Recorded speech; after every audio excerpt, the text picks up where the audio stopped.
watching Gearz. Hey, welcome to Gearz. You know, a few weeks ago, we jumped into a project that kind of caught everybody by surprise when we rolled in this mild-mannered robin egg blue 67 Mercury Cougar and immediately began to rip it all apart.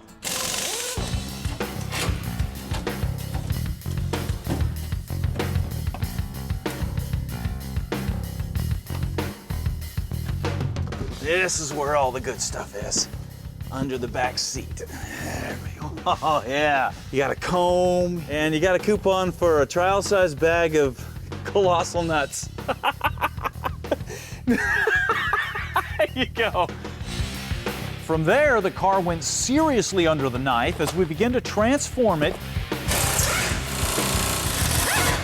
into a monster called the V8 Interceptor. We completely cut out the original front suspension and the shock towers.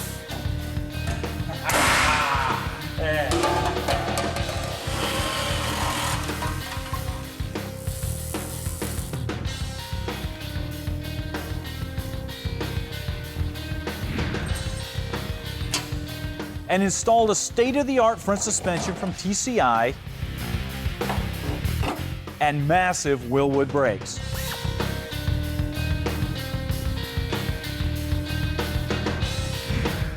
The rear suspension was next, and like the front, all the old junk was completely stripped out, and then a complete subframe and subframe connectors were installed to tie the front and the rear of the car together for super strength and rigidity.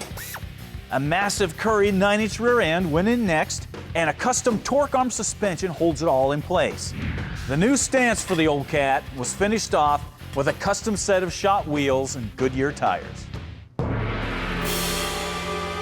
Of course, the reason that we had to do all that work was to make room for this. A massive 520 cubic inch John Cossey Boss 9 engine that's kicking out almost 800 horsepower and over 700 foot-pounds on pump gas. Of course, to back that engine up, we have a Tremec Magnum 6-speed transmission from American Powertrain. How you on the motor mount? I'm right on mine. The best part is, now there's a whole bunch of people across the nation that are wanting to do a similar project on a Cougar or a Mustang or even a Fairlane. However, there's more to doing a swap like this than just getting the engine to fit within the fender wells. You kind of need to design everything around it because it's so big. And we've been getting a lot of questions, a lot of emails from people wondering what we did with things like headers and oil pan and that kind of stuff. So we're going to walk you through some of the challenges that you might be facing on a project like this, and some of the ways to solve them. Now, with all those accessories hanging off the front of the engine, fitting a radiator that's big enough to cool that engine could be an issue. We took care of that problem with this big aluminum radiator and dual electric fan system from Mustangs Unlimited. Now notice, it's going to slide right in place of the original radiator and fan and leave us plenty of room to service those accessories. However, we will need to come in here and cut these edges and make our own mounting brackets. Next up is the master cylinder. Now remember, we were going to use this Wilwood dual master cylinder, but with a mock-up engine in place, you can see we've got some issues here. With the master in the stock location, you can see we're right up against the valve cover. But a simple way to solve this is just remount the master cylinder about an inch to the driver's side, and that'll give us just enough room to get the valve cover off and still get to the clutch master cylinder. Now, if you don't want to do it this way, don't want the master coming this far into the engine bay, Wilwood also makes a whole bunch of smaller master cylinders and pedals to go with them, so you can mount something in the stock location and still have plenty of room. But if you do it this way, remember, these are single master cylinders, so you got to mount two of them, one for the front brakes, one for the rear brakes. And to do that, you're going to have to modify the firewall in this area so you can mount two side by side. Now, speaking of the firewall, as you can see, we've got plenty of room here for the block and for the bell housing. Not so right here. There is not enough room to service that bell housing. So this part of the firewall is going to have to be recessed at least as far back as this is. With the engine out, you can see that fortunately there is a simple solution here. All you have to do is cut around this stamped area, get rid of it, build yourself a flat panel and weld it in. This will recess this area by 2 inches, giving you plenty of room to service that engine. But remember, if you do this, you're probably not going to be able to reuse your stock air conditioning and heater. You're going to have to get a smaller aftermarket unit because now you have less room under the dash. The steering rack needed only slight modification for oil pan clearance. This tab here needed to be ground down a bit. The oil pan you need to use is from Moroso, and it's designed to fit a Ford 460 engine into a Fox-bodied Mustang. Due to its unique sump design, it fits right around the steering rack and crossmember with just a few inches to spare. Okay, with so much going on at the front of the car, there is one thing that we have to deal with back here, the gas tank. Now, you can reuse the original gas tank for a restoration if it's not rusty and there's not a bunch of junk in it. But if you're going to use a modern engine with modern fuel injection, electric fuel pump, you're going to end up modifying a tank like this so much it's not worth it. So we made a call to Rick's Hot Rod Shop and we had him make us a custom tank. Now, Rick specializes in direct replacement tanks and custom tanks. So here's what we had him do for the V8 Interceptor. All 304 stainless steel, sending unit, hookups for the electric fuel pump. And then inside, you got that big old Automotive fuel pump that'll support up to 2,000 horsepower. And then of course, it's got all the baffling that you're gonna need to run a road course, a drag strip, or just down the street. The best part is, this will drop right in place of the stock Cougar tank or a Mustang tank.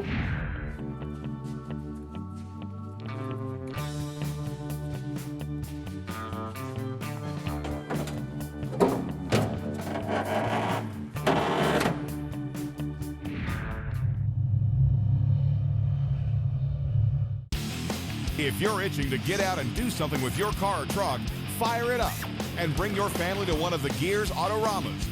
There'll be cool vehicles, a silent auction, giveaways, and of course, a tour of the amazing Gearz shop with Stacey as he shares what goes on behind the scenes. You'll even get a chance to talk to him about what you're working on. So saddle up and put the pedal down to Nashville, Tennessee and the Gearz Autorama. For dates, times, and registration, go to the events page at staceydavid.com.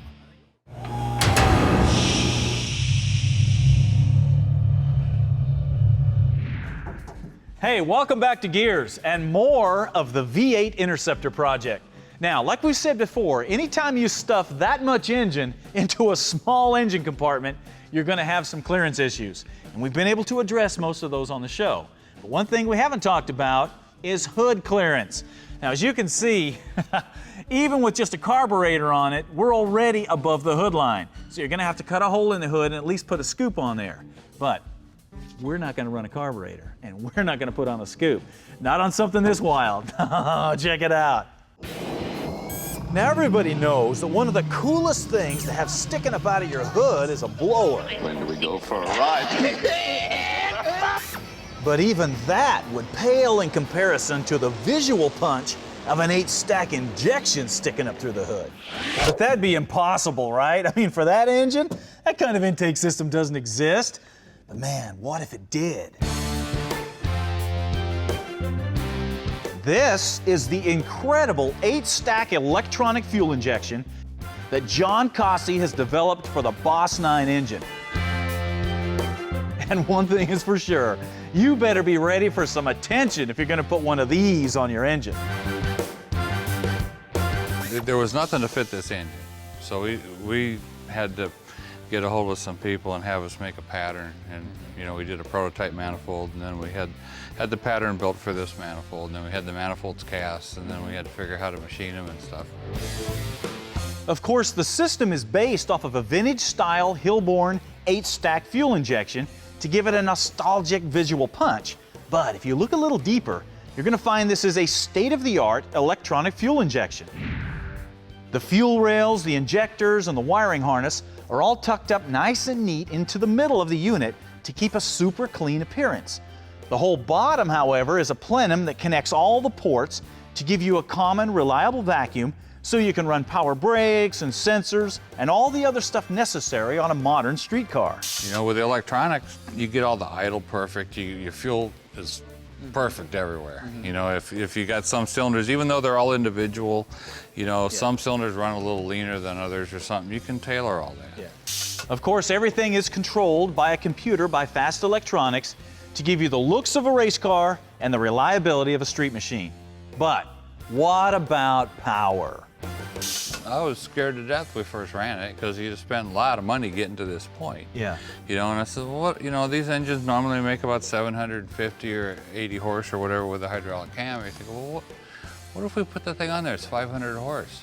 You know, what then? You know, we've got a lot of money, and it could have done that, but it wasn't. It was almost exactly the same as a carburetor.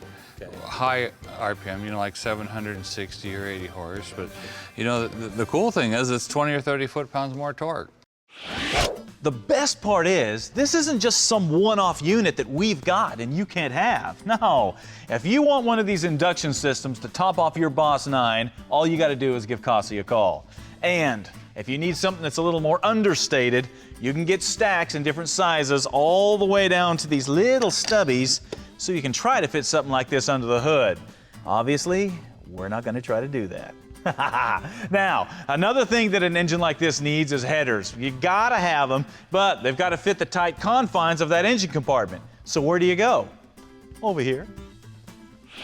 When you've got a Ford engine like this, you need somebody that specializes in Ford headers, and that place is Ford Powertrain Applications, or FPA for short.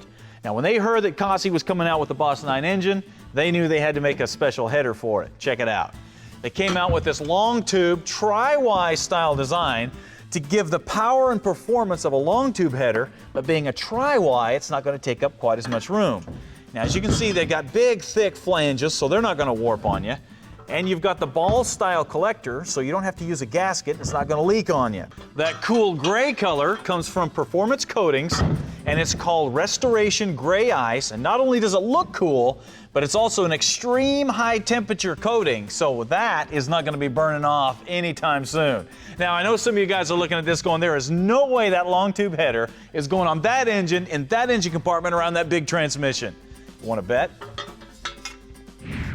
As you can see, they're designed to tuck nice and tight around the block and give you plenty of room for steering and everything else. If you're looking for some Ford headers that'll perform and fit, check them out at FordPowertrain.com.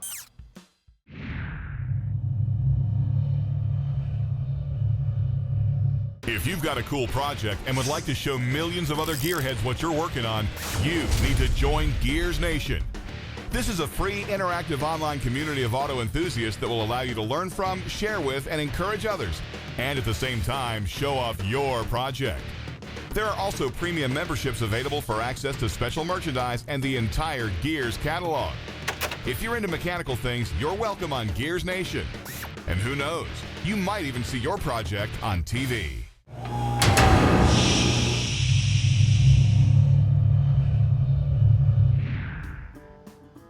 You know, one question that you're going to get a lot when you're building a car or a truck is, what is it going to look like when it's done?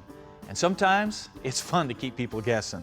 Other times, you need to be able to show people what it is that you're creating so they can share your vision and your ideas. This is especially important if you want to be a professional car builder. That is where having a rendering comes in.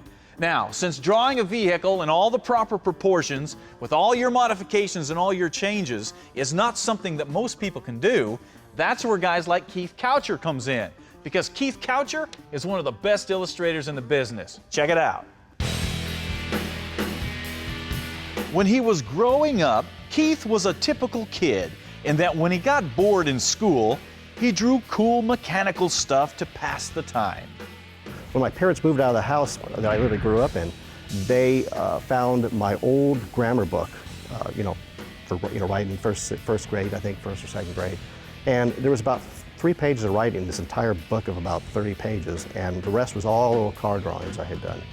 Some really kind of goofy. I had like little inventions, things shooting ray guns and stuff like that. So there was something in it that fascinated me about, the lines of a car and how do you manipulate them.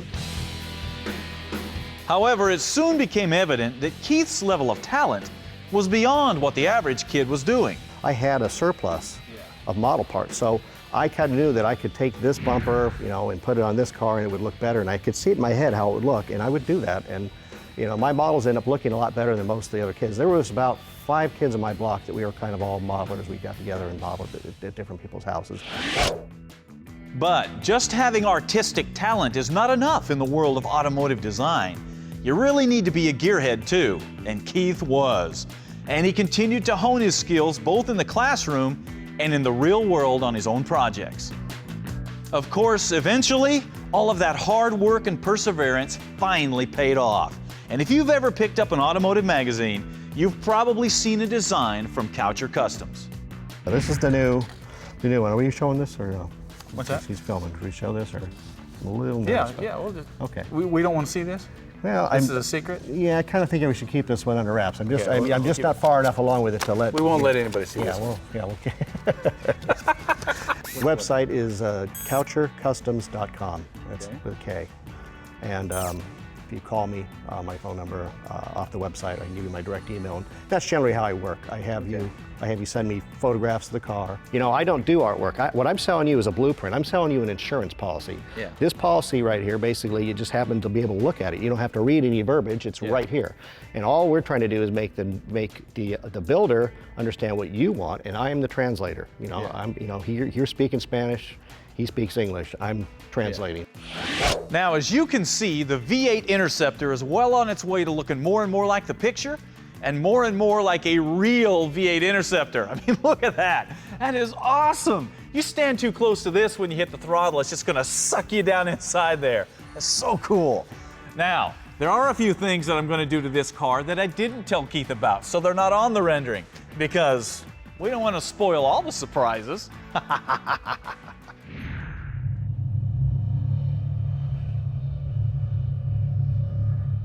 When Stacey David makes house calls in the big Gearz Nation truck, it makes for some pretty special moments. But if they can't come to your garage, the next best thing to do is check out the stuff they have online to help you out. Things like DVDs, wiring and build books, apparel and fender covers are just some of the things you'll find to help you with your project or make a great gift for that certain car nut in your life. If you're ready to get out there, build something, and then go smoke the tires on it, StaceyDavid.com can help you do that.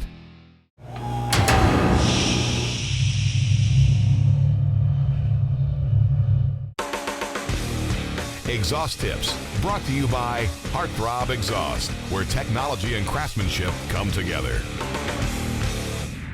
You know, if you look around, it's easy to see that our modern society is enamored with size. From the biggest steak to the smallest cell phone, we either want the biggest and the baddest or the smallest and the coolest.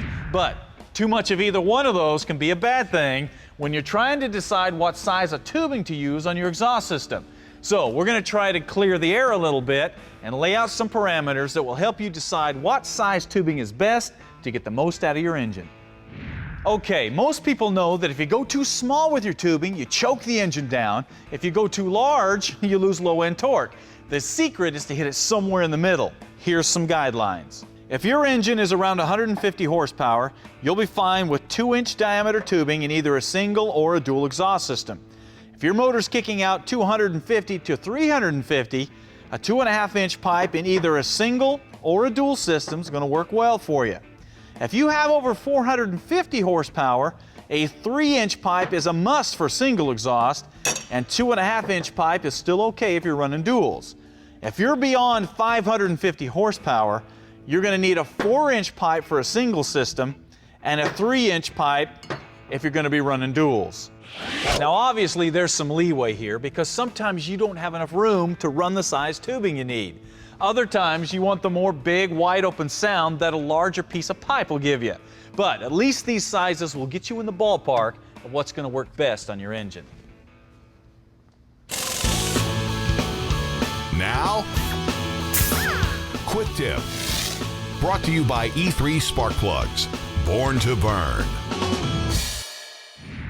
When you're working on your project, eventually you're going to have to split some rubber hose to go through a firewall or around some wiring or around an edge. There's any number of reasons that you would need to do this. The problem is, when you try to split it freehand, it's almost impossible to get a straight cut when you're chasing it all over the bench top. And you usually end up cutting your fingers more than you do the hose. But there is a solution to this. All you have to do is take a piece of 2x4 and cut it like a triangle. Then drill a hole in it a little bit bigger than the size of tubing you're going to split, and then cut it all in half. This allows you to take a razor blade and lay it along the angled cut of the wood. This puts the cutting edge of the razor blade into the hole that you drilled before, so when you slide the tubing in, the razor blade slices the tubing. Also notice where you mount the razor blade dictates how deep the cut goes into the hose. Now, once you have it how you want it, just put the other piece on and clamp it in place. Now, take your tubing, slide it into the hole, and what comes out the other side is a perfectly sliced piece of tubing. Simple, easy, and ready for you to go to work with.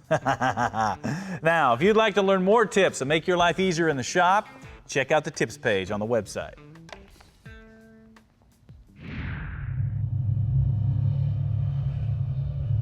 You know, one of the first true freedoms you experience as a kid is that first bicycle.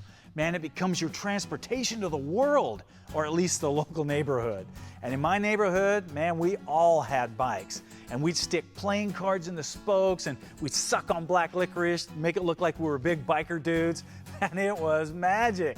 But a bike wasn't just about transportation. No, it became an extension of your personality. And there were all kinds of bikes out there. There were 10 speeds, there were mountain bikes, there were Stingrays, there were BMX bikes, and they all had their strengths and weaknesses. And that's where the idea for the story of the purple bicycle came from. Because just like a bike might wish it had the talents or skills of another bike, so do we sometimes overlook our God-given talents and wish we had somebody else's talents, skills, color, abilities because they seem to be better than ours. It's a simple story.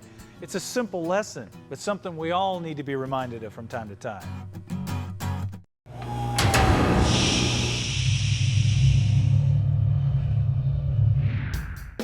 What are you working on? Brought to you by Color Match, the solution for your auto body needs. Today's What Are You Working On comes from Butch and Tina Reeves from St. Louis, Missouri, and they are working on something that you have never seen before because they decided they wanted a roadster, they wanted one with fins, and they wanted one out of vintage sheet metal. So the first thing that Butch did is lay out a custom frame. Check this out, got the motor in it. And then he started putting together headers and a body. Now, you're probably looking at this going, what kind of body is that? Well, Butch started out with 59 Buick rear quarter panels, just the rear quarter panels, and he started putting this car together. Here's a shot of him welding on the body. Now, in the meantime, Tina wasn't just sitting around, she was helping too. Here's a shot of her working on the car. And when they finally got this thing together, they rolled it outside. Now here's a shot of it. Now at this point, you can see it is well on its way to looking like an Ed Roth early 60s classic show rod. So it's time to make it look good. On went the paint, and then the car was assembled for the final time. So what'd they end up with? Check it out. The body is covered with a custom orange pearl paint. The interior has seats that are covered in an orange vinyl metal flake for that pure 60s look. You have bamboo in the interior. You have a 50s Olds gauge cluster in the interior. Of course, out back, you've got 47 Chevy trunk hinges and 49 Packard ambulance taillights. And then, of course, the stance is right where it should be. You got big slicks on the back. You got the wire wheels in front. You got the zoomies sticking out of the engine. This is pure 60s. It's exactly the attitude this thing should have, and you know it's a blast. So, Butch, Tina, fantastic job. You definitely have something that nobody else is going to have. And to help you with your next project, we hooked up with our buddies at Color Match, and we are going to give you these DeVilbiss paint guns. You have a primer gun, you got a finish gun, and you have a touch-up gun. So, on your next project, you can paint it yourself. Now, the rest of you guys, if you want to get in on this, you got to go to staceydavid.com, show us what you're working on, go to the What Are You Working On page, put it in there, and we'll do our best to get it on the air. All right, as you can see, I've got a ton of work to do on the Cougar. I know you have something to work on, so we will see you next week.